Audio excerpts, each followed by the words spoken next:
Dans cette vidéo, je vais vous expliquer comment fabriquer votre memory game.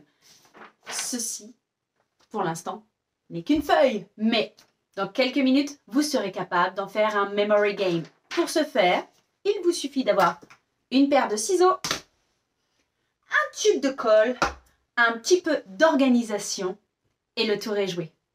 Allez, voici les explications, c'est parti. Vous êtes prêts pour un tour de magie? 1, 2, 3. Et voilà, le tour est joué.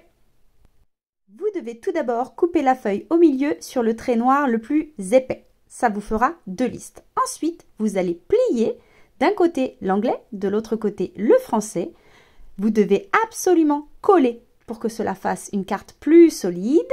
On met assez de colle pour pas que ça se décolle. N'hésitez pas à, comme on dit, maroufler à l'aide d'une carte. Moi, j'ai pris la carte de cantine pour ceux qui la reconnaissent. Hop! Et il suffira de faire la même chose de l'autre côté.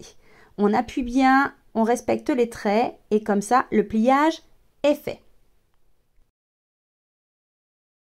Vous obtenez donc 2 bandes. Nous allons couper sur les traits.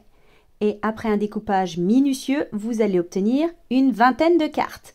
Attention, cette vidéo est accélérée, n'allez pas aussi vite, soyez prudents. Vous êtes maintenant en possession d'un memory game. Alors, pour être bien organisé, je vous conseille de faire votre tas. Hop, hop, hop. Et pour qu'il ne tombe pas par terre comme des confettis, le relier avec un paperclip, c'est-à-dire un trombone. Voilà, comme ça. Vos 20 cartes concernant le Classroom English, dans l'exemple que nous avons fait aujourd'hui, est ici. Et je vais même vous donner un petit conseil pour ceux qui ont la chance d'avoir un Magic Book. Petit conseil, trouvez une enveloppe à la maison. Alors, vous pouvez recycler, hein, c'est pas la peine d'acheter une enveloppe exprès. Peu importe le format, il ne faut pas que ce soit plus grand par contre que le format de votre Magic Book, c'est-à-dire format A5 maximum. Collez-le au dos sur la pochette et inscrivez au fur et à mesure le nom des memory cards que vous allez vous fabriquer. Voilà, comme ça vous pouvez les stocker à l'intérieur, les avoir avec vous pour réviser quand vous voulez et surtout savoir ce que vous avez en stock. Voilà, ça c'était pour le petit conseil dans le Magic Book.